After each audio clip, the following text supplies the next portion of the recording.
பொதுவாகவே நீங்கள் குஜராத் பார்த்தீங்கன்னா ஒரு சைடு பூரா கடல் தான் இருக்கும். இப்படி இலங்கைக்கு இப்படி கடல் இருக்குது, தீவு கிடையாது இலங்கை மாதிரி. ஆனாலும் கூட அந்த முக்கால்வாசி கடல் சூழ்ந்த மாநிலம் தான் குஜராத் அப்படிங்கிறது. அதனால் இதுவும் கடற்கரை ஓரம் தான் இருக்கும். துவாரகையும் கடற்கரை ஓரமாக தான் இருக்கும். அது பாவ்நகர் நிஷ்கலங் மகாதேவ் கோவிலும் கடற்கரையில் தான் இருக்குது. சொல்லப்போனால் கடலுக்குள்ளே இருக்குது. கடலுக்குள்ளே இருக்குது. ஆனால் என்ன இதனுடைய அதிசயம் என்ன அப்படிங்கிறது இப்போ சமீப காலத்தில் தான் இது பிரபலமாயிருக்கு. இதில் என்ன விசேஷம் இந்த கோவிலில், எதுக்காக எல்லாரும் போகிறாங்க அப்படின்னு சொன்னால், இது கடலுக்குள்ளே இருக்குது இந்த கோவில். கடல் விலகிறது ஒரு 200-300 அடி உள்ளே தள்ளி அங்கே இந்த கோவில் இருக்குது. ஃபுல்லாக கடல் இருக்குது நடுவில், கரைக்கும் அதுக்கும் நடுவில். அந்த ஒரு குறிப்பிட்ட நேரத்தில் கடல் விலகிறது. அந்த மாதிரி ஒரு அதிசயம் இங்கே நடக்கிறதால ஒரு குறிப்பிட்ட நேரத்தில் அந்த கடல் விலகிறது, பாதை நமக்கு கிடைக்கிறது. பாதைனா ரோடெல்லாம் போடலை, அந்த கடல் பாதை. அதுக்குள்ளே நடந்து போய் நம்ம அந்த லிங்கத்தை தரிசனம் பண்ணணும். ஒரு கடலுக்குள்ளே ஒரு 1/2 கிலோமீட்டர் 1 கிலோமீட்டர் தூரத்தில் ஒரு ஸ்தாபிதம் பண்ணியிருக்காங்க, பிரதிஷ்டை பண்ணியிருக்காங்க. ஒரு தீவு மாதிரி இருக்குது, அந்த இடத்துல பிரதிஷ்டை பண்ணியிருக்காங்க. அப்படின்னு சொன்னால் எப்படி பண்ணாங்க? இல்லைன்னா மற்ற சமயத்துல எல்லாம் கடல் தண்ணிக்குள்ளே தான் இருக்கும். அந்த பிரதிஷ்டங்கள் தண்ணிக்குள்ளே இருக்கும். அதுலேயே கடல் நீர் இருக்கிற இடத்துல இந்த லிங்கங்களை எப்படி பிரதிஷ்டை பண்ணாங்க? 5 லிங்கம் இருக்கும். இந்த கடலுக்குள்ள இந்த அவங்க 5 பேருக்குமான 5 லிங்கங்களை அவங்க பிரதிஷ்டை பண்ணி அங்கே பூஜை பண்ணி முடித்த பிறகு தான் அவங்களுடைய பாவங்கள், அந்த தோஷம் அப்படிங்கிறது அவங்களுக்கு முழுமையாக விலகி அவங்க முழுமையான அந்த பாவங்கள் நீங்கிய ஒரு நல்ல அம்சத்துடனான மக்களாக அவங்க மாறுறாங்க.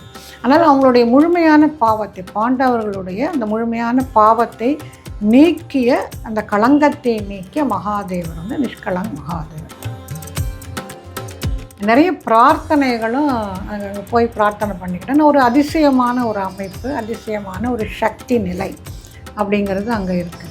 பொதுவாகவே கடல் அப்படின்னு சொன்னால் அதில் உப்பு ஜாஸ்தியாக இருக்கும். உப்பு அப்படிங்கிறது தோஷத்தை போக்கக்கூடியது. சாதாரணமாக கூட குழந்தைங்களுக்கெல்லாம் அந்த உப்பு சுற்றி சுற்றி போடுவாங்க. அதே மாதிரி கடலில் நீராடினால் எல்லா தோஷமும் நம்மளை விட்டு போயிடும்.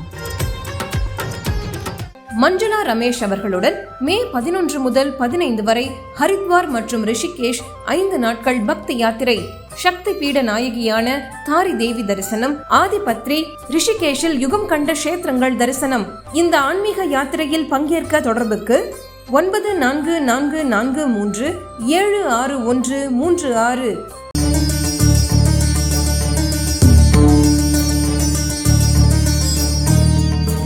வணக்கம் மேடம். உங்களை சந்தித்ததில் மீண்டும் சந்தித்ததில் ரொம்ப மகிழ்ச்சி.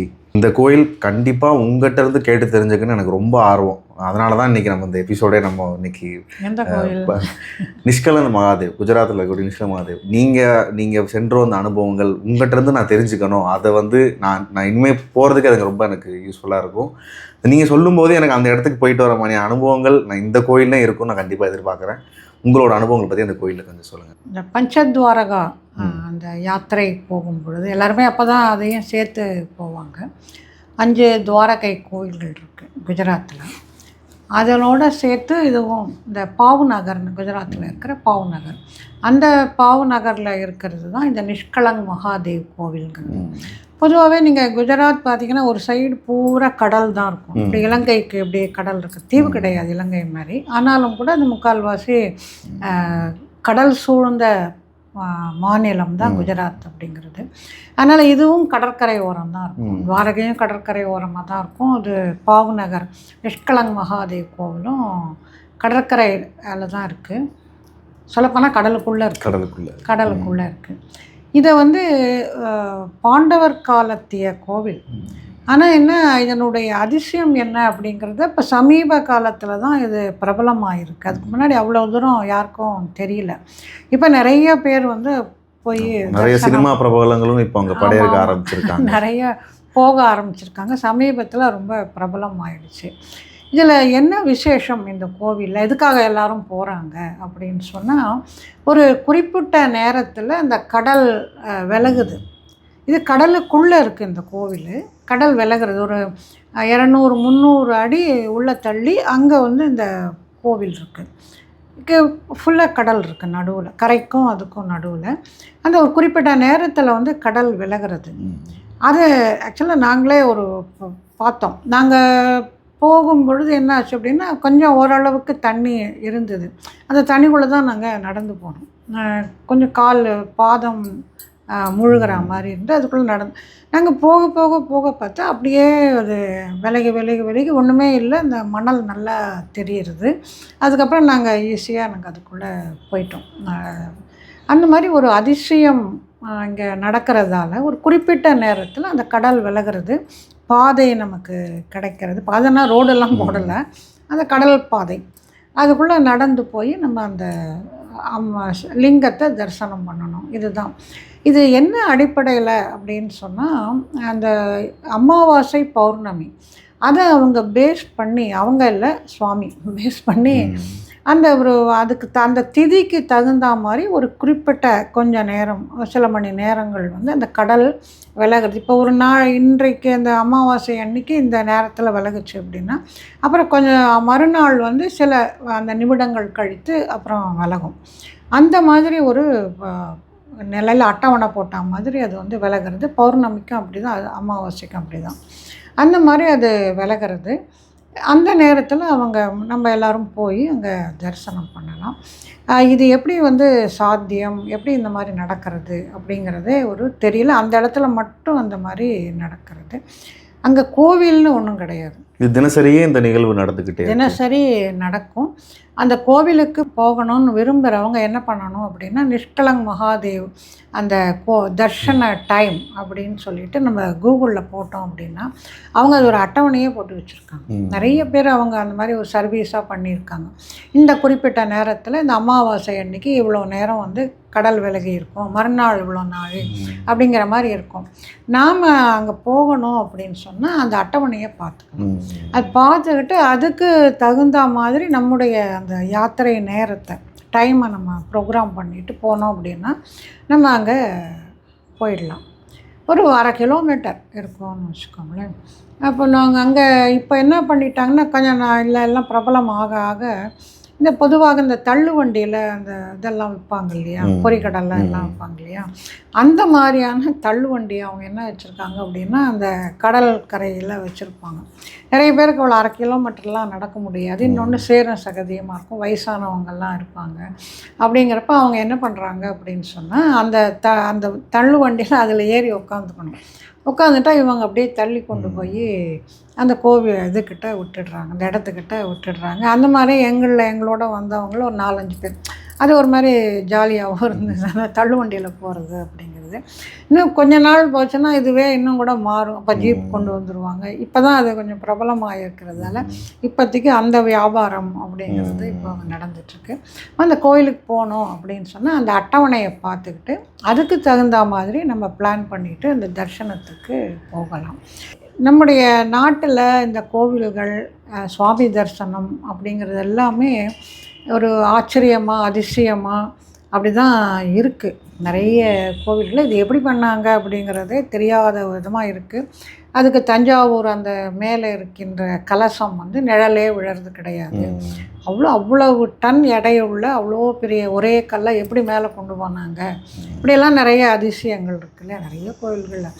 அந்த மாதிரி ஒரு கடலுக்குள்ளே ஒரு 1/2 கிலோமீட்டர் 1 கிலோமீட்டர் தூரத்தில் ஒரு ஸ்தாபிதம் பண்ணியிருக்காங்க, பிரதிஷ்டை பண்ணியிருக்காங்க. ஒரு தீவு மாதிரி இருக்குது, அந்த இடத்துல பிரதிஷ்டை பண்ணியிருக்காங்க அப்படின்னு சொன்னால் எப்படி பண்ணாங்க? இல்லைன்னா மற்ற சமயத்துல எல்லாம் கடல் வந்து தண்ணிக்குள்ளே தான் இருக்கும். அந்த பிரதிஷ்டைங்கிறது தண்ணிக்குள்ளே இருக்கும். இப்போ எப்படி பண்ணாங்க? நமக்கு கிடைக்கிறது 1 மணி நேரம் 2 மணி நேரம் தான். அதுலேயே கடல் நீர் இருக்கிற இடத்துல இந்த லிங்கங்களை எப்படி பிரதிஷ்டை பண்ணாங்க? 5 லிங்கம் இருக்கும், எப்படி பிரதிஷ்டை பண்ணாங்க அப்படிங்கிறது வந்து ஒரு ஆச்சரியம். மற்ற மாதிரி தான் இதுவும் கூட ஒரு ஆச்சரியமான விஷயம்.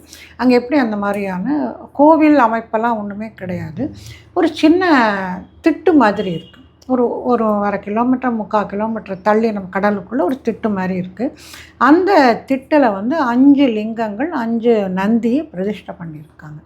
அதுக்கு தான் அவங்க பூஜை எல்லாமே பண்ணுறது எல்லாமே. அதே மாதிரி ரொம்ப உயரமாக ஒரு கம்பம் நிறுவி அதில் வந்து ஒரு கொடி அப்படிங்கிறது அதை வச்சுருக்காங்க. அந்த கொடி அப்புறம் அதுக்கு அடையாளமாக இங்கே கோவில் இருக்குது, இங்கே லிங்கம் இருக்குது பூஜை பண்ணுறதுக்கு அப்படிங்கிற அடையாளமாக அந்த நம்ம எல்லா கோபுரங்கள்லேயும் கொடி வச்சுருப்பாங்க இல்லையா, அந்த மாதிரி அந்த கொடி பறந்துக்கிட்டு இருக்கோம் எப்போவும். இதுதான் அங்கே இருக்கிற அந்த திட்டில் இருக்கிறது. மற்றபடி வேறு ஒன்றும் கிடையாது. அது என்ன, அந்த குறிப்பிட்ட நேரம் அந்த பண்டிதருக்கு தெரியும். அந்த நேரத்தில் அவர் போவார், முன்னாடி போவார், பின்னாடியே எல்லாருமே போனால் அவர் அங்கேயே எல்லாமே அபிஷேகம் நம்மளே எல்லாமே பண்ணலாம். வேறு ஒன்றும் அங்கே அமைப்புகள்லாம் ஒன்றும் கிடையாது. அவர் மந்திரம் சொல்லுவார், பூ நம்ம கொண்டு போகணும் அப்படி. அங்கே ஒன்றும் கடை ஒன்றும் கிடையாது. ஆனால் நம்ம கொண்டு போய் கொடுத்தோம் அப்படின்னு சொன்னால் அவர் பூஜை பண்ணி நமக்கு வந்து எல்லா விதமான அந்த இதெல்லாம் கூட பண்ணி சங்கல்பம் எல்லாமே செஞ்சு ரொம்ப முறையாக அந்த பூஜைகள் அந்த 5 லிங்கத்துக்கும் பண்ணலாம். அந்த மாதிரியான ஒரு அமைப்பாக இருக்குது. இது நிஷ்கலங் மகாதேவ். நிஷ்கலங் மகாதேவ்னா களங்கமே இல்லாத மகாதேவர், சுத்தமான மகாதேவர், பரிசுத்தமான மகாதேவர். அந்த இடத்துக்கு பேர் அந்த நிஷ்கலங்கா இல்லை அந்த அந்த லிங்கத்துக்கு பேர், அந்த அமைப்புக்கு பேர் நிஷ்கலங் மகாதேவ் அப்படிங்கிறது. அது இருக்கிறது பாவநகர். இந்த நகரம் பேர் வந்து இந்த சிட்டி வந்து பாவநகர். அது வந்து கடற்கரை ஓரமாக இருக்குது. அந்த கடலுக்குள்ளே இந்த அமைப்பு இந்த திட்டில் வந்து இந்த பிரதிஷ்டை பண்ணி லிங்கத்துக்கு அதுக்கு பேர் நிஷ்கலங் மகாதேவ் அப்படின்னு பேர். அதாவது களங்கம் இல்லாதவர் அப்படிங்கிறது ஒன்று. இன்னொன்று, நம்ம போய் அங்கே தரிசனம் பண்ணும்பொழுது நாம் நிஷ்கலங்கமாக ஆகிடுவோம். நிஷ்கலங்கமாக ஆகிடுவோம் அப்படின்னா நம்முடைய பாவங்கள் எல்லாமே முழுமையாக அகன்றுவிடும். அதனால தான் அவருக்கு பேர் அதை வந்து நமக்கு கொடுக்குறார். அந்த பாவத்தை முழுமையாக அவர் துடைத்து விடுகிறார். நாம் நிஷ்கலங்கமாக ஆகிடுவோம். அதனால் அவருக்கு நிஷ்கலங் மகாதேவ் அப்படின்னு பேர். சரி, அவர் எப்படி வந்தாருங்க, எப்படி இந்த பிரதிஷ்டை இருந்து யார் பண்ணா அப்படின்னு சொன்னால், இது பாண்டவர்கள் காலம், மகாபாரத காலத்துக்கு போகணும். மகாபாரதம் ராமாயண காலத்துக்கும் அதுக்கப்புறமா பிற்பட்டு அது வருது. ராமாயணம் மகாபாரதம் அந்த மாதிரி வருது. மகாபாரதம் அப்படின்னு வரும்பொழுது பாண்டவர்கள் பெரிய குருக்ஷேத்திர போர் நடக்கிறது. அதில் எல்லாரும் இறந்து விடுகிறார்கள். இதில் இவங்க 5 பேர் மட்டும்தான் மீறி இருக்காங்க, மக்கள் இருக்காங்க. ஆனால் மீதி எல்லாருமே அந்த அரசர் தொடர்பான சிற்றரசர்கள், அப்புறம் அவங்களுடைய மகன்கள் அத்தனை பேரும் இறந்து போய்விட. இவங்க இருக்கிறது மிச்சம் 5 பேரும். இவ மட்டும்தான் இருக்கா, பாஞ்சாலி. இவங்க மட்டும்தான் பாக்கி இருக்காங்க. அவங்களே அவங்களுடைய உறவினர்களுடைய குழந்தைகள் எல்லாரையும் கொண்டு இவங்களை கொல்றாங்க, இவங்க அவங்கள கொல்றாங்க. அது ஒரு உலகப்போர் மாதிரி அப்போது நடந்தது. இந்தியா பாரத தேசத்தில் இருந்த அத்தனை அரசர்களும், அது வந்து ஒரு குட்டி உலகப்போர் அப்போ நடந்தது. எல்லாரும் இவங்க பாதி பேர் அவங்க பக்கமும், அவங்க பாதி பேர் இவங்க பக்கம், அந்த மாதிரி பிரிஞ்சு இந்த பாரதமே பிரிஞ்சு சண்டை போட்ட பெரிய ஒரு வார் வந்து அந்த மகாபாரத போர் அப்படிங்கிறது. அதனால் அநேகமாக எல்லா விதமான அரசர்களும் இறந்து போயிடுறாங்க. இவங்க சொல்லணாத துயரம், இவங்களுக்கு அவ்வளோ வருத்தம் ஏற்படுது. எல்லாம் ஏதோ ஒரு இதனால் வைராகியத்தினால ஒருத்தர் மேலே ஒருத்தர் அடிச்சுக்கிட்டு எல்லாரும் நமக்கு நெருங்கிய உறவினர்கள்லாம் இறந்து போயிடுறாங்க. அது வந்து ஒரு மிகப்பெரிய பாவமாக இவங்க மேலே கவிந்து போயிடுது. இவங்க நினச்சா மாதிரி இவங்களுக்கு பெரிய அரசு கிடச்சிருது, எல்லாமே கிடைக்கிறது. ஆனால் சந்தோஷம் அப்படிங்கிறது இல்லை. எல்லாருமே மிகுந்த வருத்தத்தில் இருக்காங்க. நம்ம எல்லாரையும் கொண்டுட்டோம் அப்படிங்கிற அந்த வருத்தம். அதனால் அந்த பாவத்தை போக்கிக் கொள்வதற்காக இவங்க நிறைய ஸ்தலங்களுக்கு போகிறாங்க. போயிட்டு நிறைய பிரதிஷ்டை பண்ணுறாங்க, நிறைய பூஜை பண்ணுறாங்க, அப்படியெல்லாம் பண்ணுறாங்க. இப்போ சொல்லப்போனால் நம்ம சென்னைக்கு அருகிலே கூட பஞ்சபாண்டவர்கள் பிரதிஷ்டை பண்ண லிங்கங்கள் அப்படிங்கிறது இருக்குது. செங்கல்பட்டுக்கு அருகில் இருக்குது. குந்தீஸ்வரர், பீஷ்மேஸ்வரர், தர்மேஸ்வரர், அவங்க பேர் இல்லை தனித்து கிட்ட அந்த கிராமங்களில் இருக்கும். இந்த 6 பேருக்குமான கோவில் அப்படிங்கிறது இருக்குது. செங்கல்பட்டுக்கு அருகில் கிராமங்களில் இருக்குது. இன்னும் அது ஒன்றும் பிரபலமாகலை. பீமன்னா பீமேஸ்வரர், குந்தி பிரதிஷ்டை பண்ணது குந்தீஸ்வரர், அர்ஜுனன் பிரதிஷ்டை பண்ணது அர்ஜுனேஸ்வரர் அப்படின்னு 6 லிங்கங்கள் பிரதிஷ்டை பண்ணியிருக்கு. சென்னைக்கு அருகில் இருக்குது, செங்கல்பட்டுக்கிட்ட இருக்குது, கிராமங்களில் இருக்குது. அந்த மாதிரி அவங்க நிறைய இடங்களுக்கு இங்கெல்லாம் கூட வந்திருக்காங்க. இந்தியா பூரா அவங்க பிரயாணம் பண்ணுறாங்க.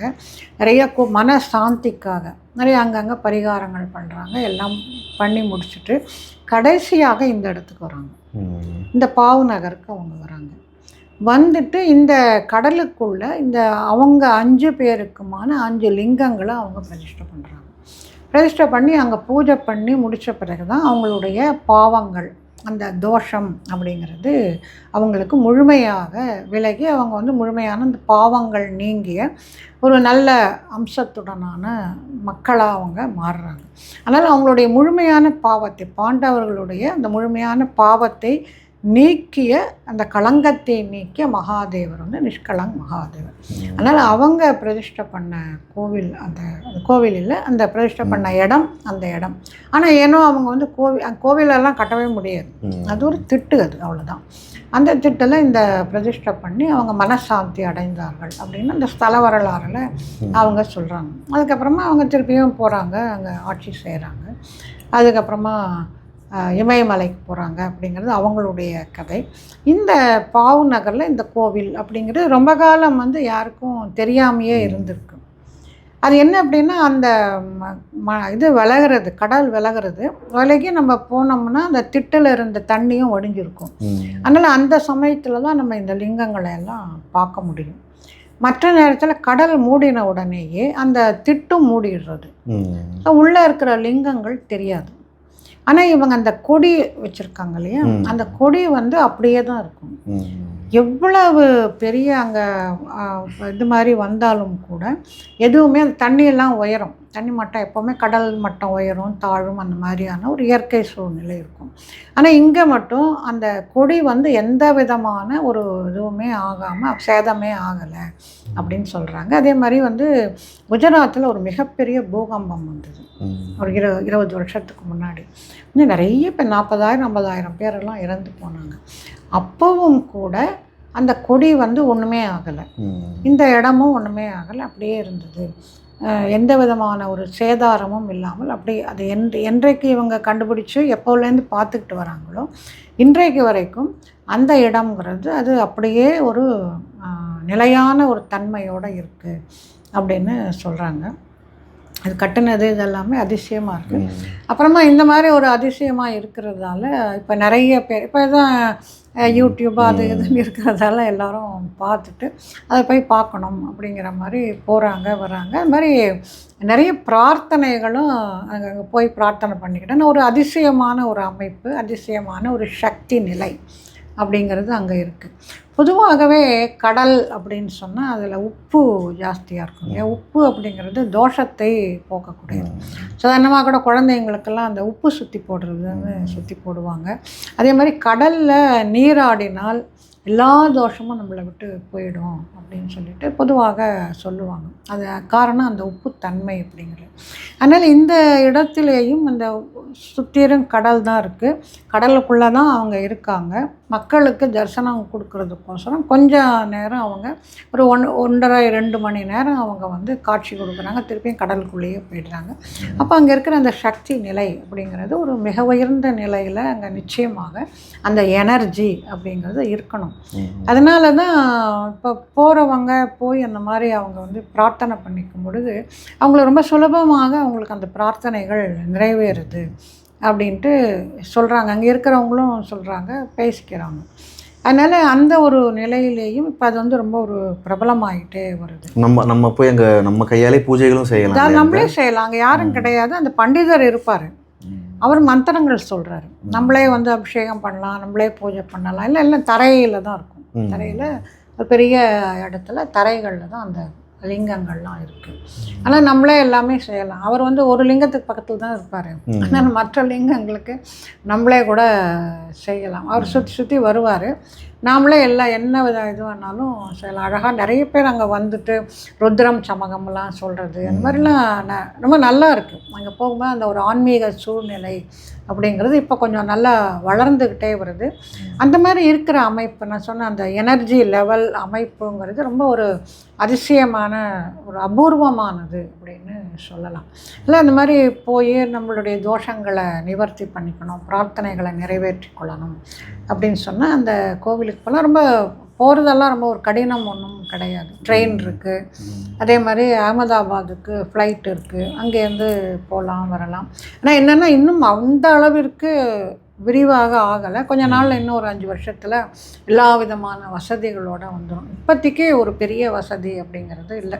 நான் சொன்ன மாதிரி அந்த பானிபூரி வண்டியில் ஏறி கொண்டு போய் விடுறாங்க அவங்க. மற்றபடி நடந்து போயிடலாம். சாதாரணமாக இருக்கிறவங்க நடந்து போய் அந்த ஈஸ்வரனை அந்த 5 பேரையும் தரிசிக்கலாம். ரொம்ப ஒரு அபூர்வமான கோவில், அதிசயமான ஒரு ஸ்தலம் அப்படின்னு அந்த நிஷ்கலங் மகாதேவ் ஸ்தலத்தை சொல்லலாம்.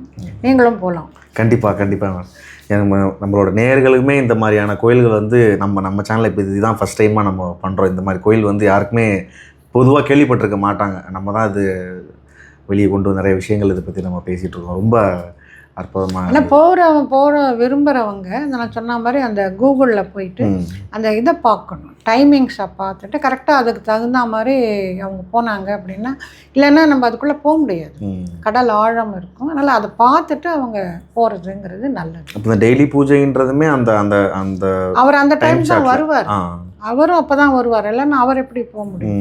அதே மாதிரி அந்த குறிப்பிட்ட டைமுக்குள்ளே வந்துடணும். இல்லைன்னா கொஞ்சம் கொஞ்சமாக கடல் வந்து திருப்பியே சேர ஆரம்பிச்சிடும். நிறைய பேர் ஓடி வருவாங்க, பின்னாடியே கடல் வந்துக்கிட்டே இருக்கும், இவங்க அப்படியே வேகமாக ஓடி வந்துடுவாங்க. அந்த மாதிரி ஒரு எக்ஸ்பீரியன்ஸுங்கிறது நல்லாயிருக்கும். நல்லது மேடம், ரொம்ப அற்புதமாக இருந்தது. எப்பவும் போலவே நீங்கள் இந்த தகவல்கள் நிஷ்கலங் மகாதேவ் பற்றி சொன்ன விஷயங்கள்லாம் ரொம்ப கேட்குறதுக்கே ரொம்ப அற்புதமாக இருந்தது. கண்டிப்பாக இன்னொரு ஒரு சிறப்பான கோயில்களோட உங்களுடைய அனுபவங்களை தெரிஞ்சுக்கிறதுக்கு ரொம்ப ஆர்வமாகவே இருக்கேன் மேடம். நான் நன்றி.